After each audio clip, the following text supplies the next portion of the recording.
Welcome to Genesis Unleashed, where we unleash the truth of Genesis. And ask the question, how did blind chemistry create mind, meaning, and morality?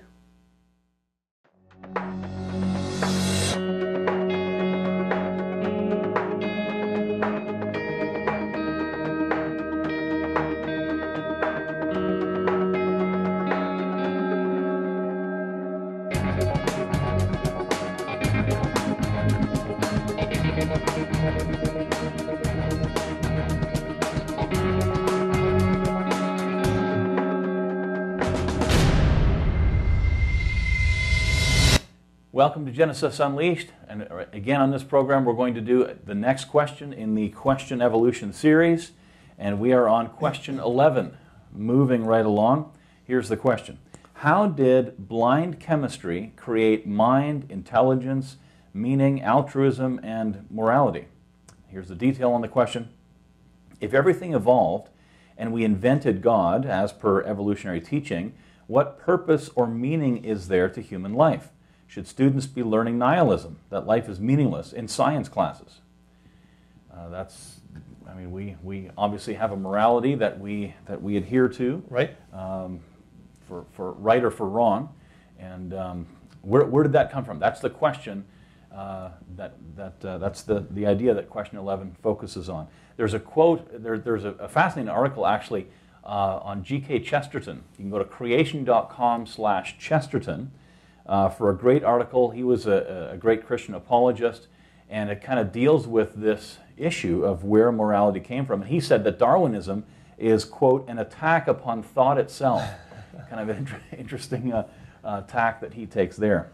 Now, we did have some answers to the question, of course. And Right. again, we're not censoring any of the answers. If you've got another answer you'd like to send in, you're more than welcome to do that. But we're just dealing with the answers that we have received so far. And so answer number 1 was this. Morality and the meaning of life is a philosophical question, and it's irrelevant to the theory of evolution. So this person trying to separate it, what we believe about where we came from has nothing to do with morality, Nothing ethics, to do with etc. evolution. Well, we could have said this for many of the previous shows that we've done already, going through this question evolution flyer with these 15 questions. It's embarrassing when creationists need to explain evolution to evolutionists. Of course, it has to do with morality. Right. There are even branches of evolutionary science with titles Right. like sociobiology, human behavioral ecology, evolutionary psychology. These are attempts to explain human society, love, morals, religion, altruism, purely in evolutionary terms. In a materialistic world, you still have to deal with these things. They still exist. If you're an atheist, if you're an evolutionist, everything just came from matter. These things came from matter. How do you explain that in an evolutionary worldview? Even biological evolution, right? Biological evolution. If we just stick with the biology, it says life started as a single cell, Right. and then progressed up to humans, Right. ultimately. And somewhere in that process, how does evolution explain the origin of the morality that we find ourselves adhering to or not adhering to today? And in Right. any case, morality exists. Yes. How did it get here? That's the question. Yep. Now, of course, what we believe about where we came from, of course that's going to affect these things, Of course it does. because it answers the big questions. Where do we come from? What's the meaning of life? What happens when you die? It affects the value of how we think life is. Is just random chance. We're just animals. We're just like there's no real differentiation between us and a blade of grass that's growing in a field. We're just Right. organisms that happen to arrive here at this time, et cetera, et cetera. That's right. If there's a God, if there's something or someone in this case above humans to set what's right and what's wrong, then we don't have the authority to determine right and wrong for ourselves. Right. It's something or someone, as I said, above humans. And just in case, perhaps people watching that aren't Christians, you're not believers, maybe you think we're kind of setting you up here. We have quotes from evolutionists. I mean, you can read the works of so-called great atheists like Nietzsche, and you'll see that they quickly come to a point, if you follow the logic through, that life is meaningless. This is a great void we're living in. If there's no God, and there's no one to set the rules, then who sets the rules? Well, every person does. I do, you do, every one of you do. Yeah. And what makes you more right than me? Because that's the problem. Because that's where we get to. Yeah, because in order for something to be more right, there has to be a standard of absolute truth to base our rightness off of.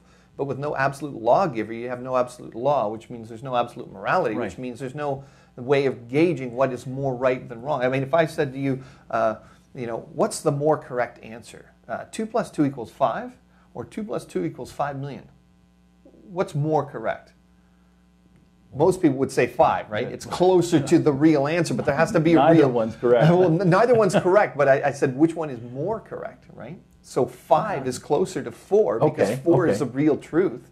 5 million is further away, but there had to be a truth. There had to be a real bar for you to make that. Right. And if there's no God to set where that bar is, and everyone is allowed to determine truth for themselves, Right.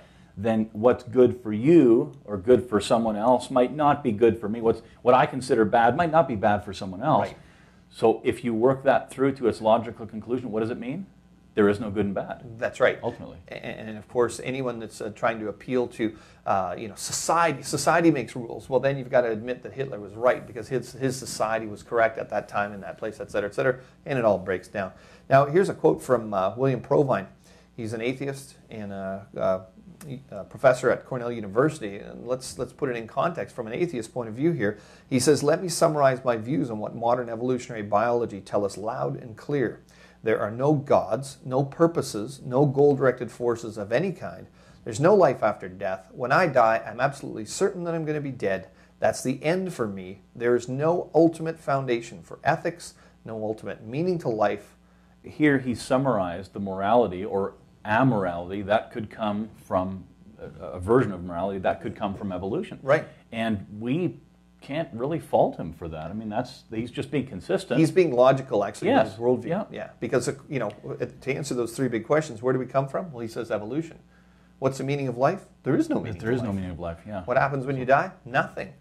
So even when you think of it this way, I mean, according to Provine's worldview, if I go out and do something horrendous, something, whatever, most people morally would say, well, that was atrocious, you slaughtered people, whatever. If I die, if I get away with it and I die, guess what? I actually get away with it because there's no ultimate judgment. I mean, in this worldview, it's a very unfair universe. Yeah. Because if you do something atrocious morally or ethically and get away with it, well, you get away with it. There's no judgment, et cetera, et cetera. It's Right, and yet we all have that innate that wanting that there's good, there's evil, and so on. somebody does something wrong, you want justice, And right? the question before us is, how does evolution explain where that came from? We can Exactly. explain where it came from, obviously, and we'll get there in a few minutes. So we did have another answer. Answer number 2.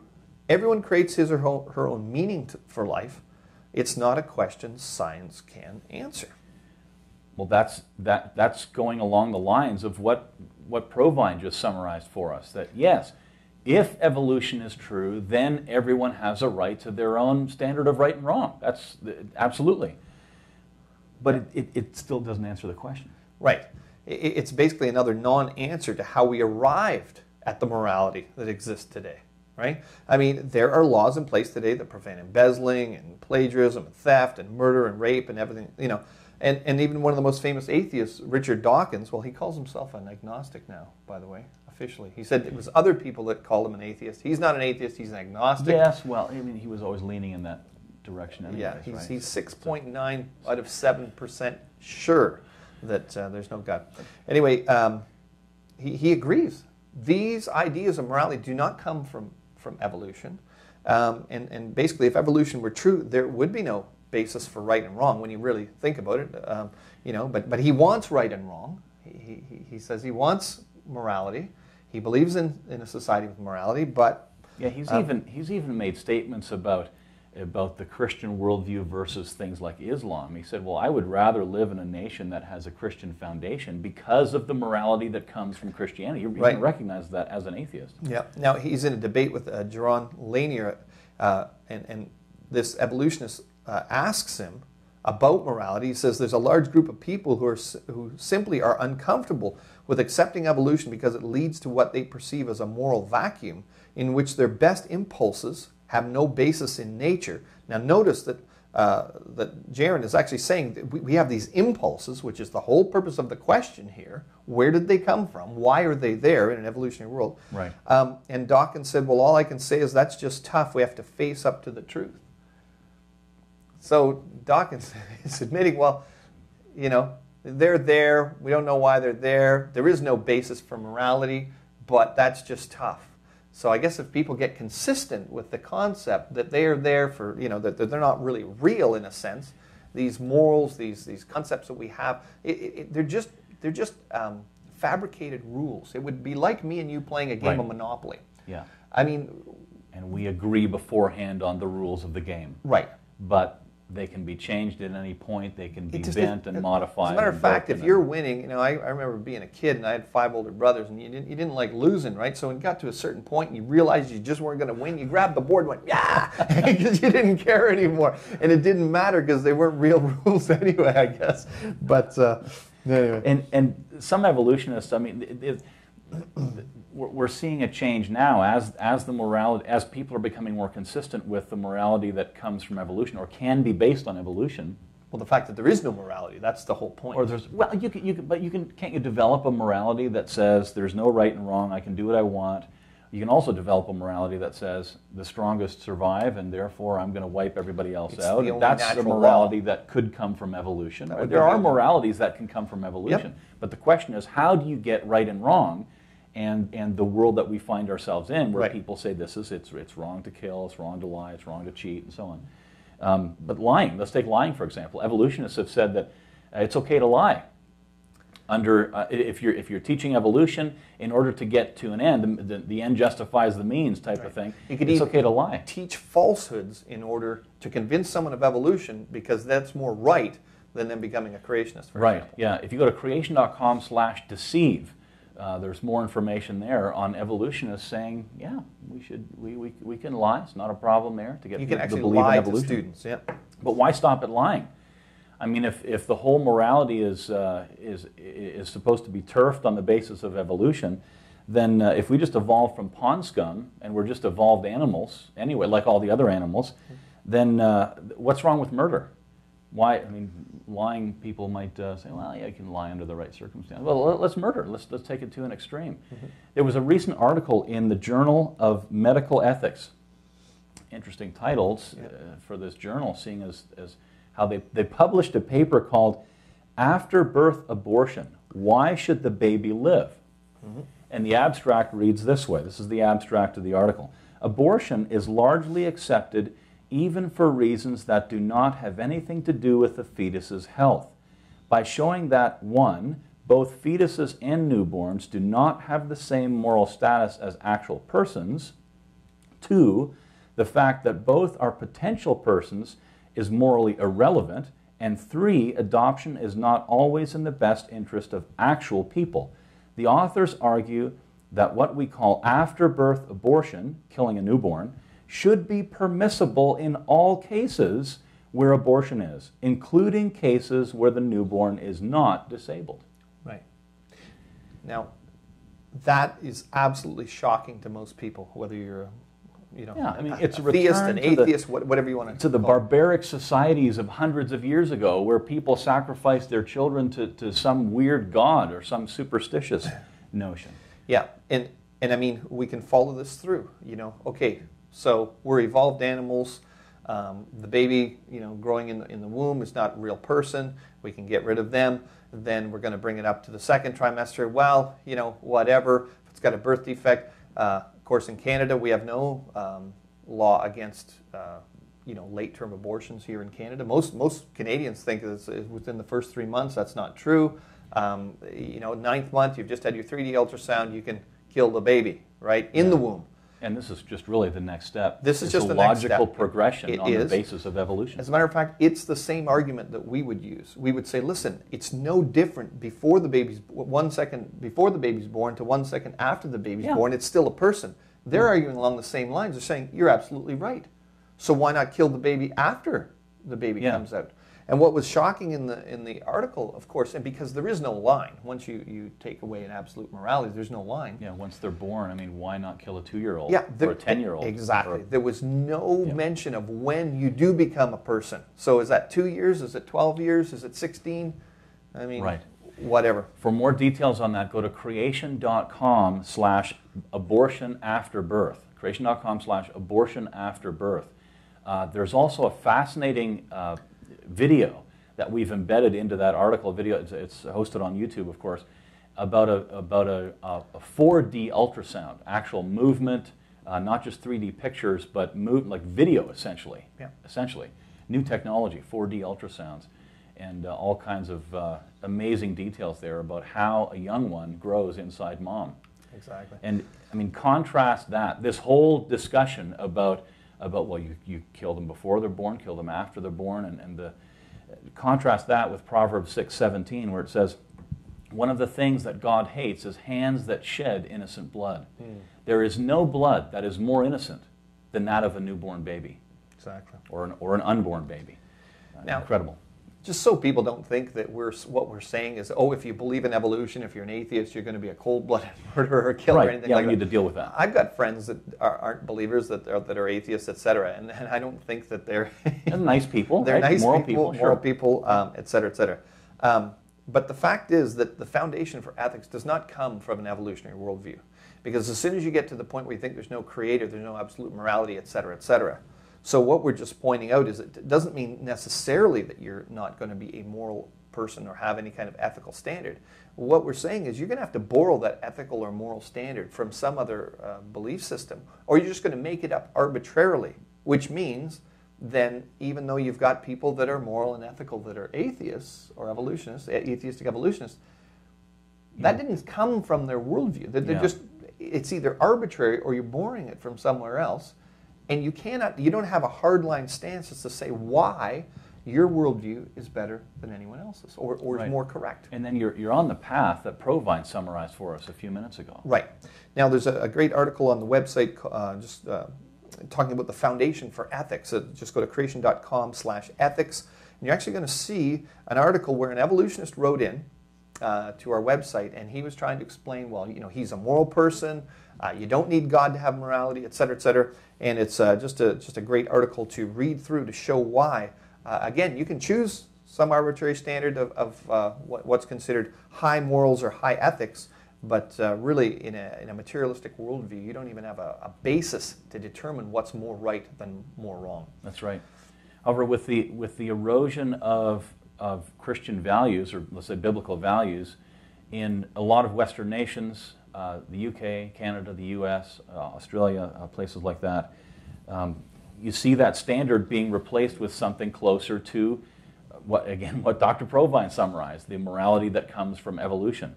And the problem is you can't build a society on that. What we'd call a civilized society. A civilized society, yeah. You get a civilized society if you have do not lie, do not cheat, do not murder, do not covet your neighbor's property.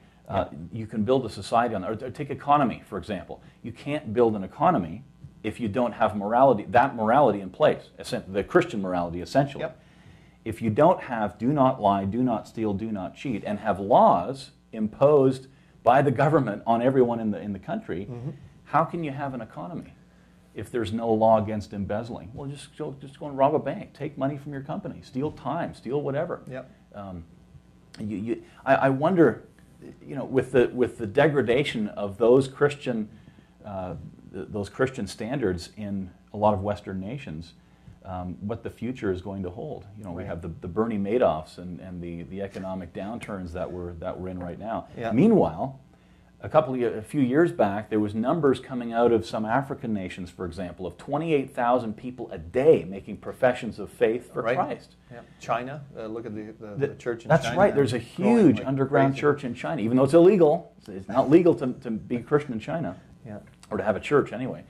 And yet, I wonder if the children of those folks that are making professions today or have made them in the last 10, 20 years, when they get into positions of power and have that morality, do not lie, do not cheat, love your neighbor as yourself, that biblical morality, I wonder what's going to happen to the economies of those nations that have, for quite a long time, been the poor nations. And we know what's been happening to the economies in the Western world countries where Christianity has waned and is on the decline. That's right. And Yeah, under interesting attack. thought.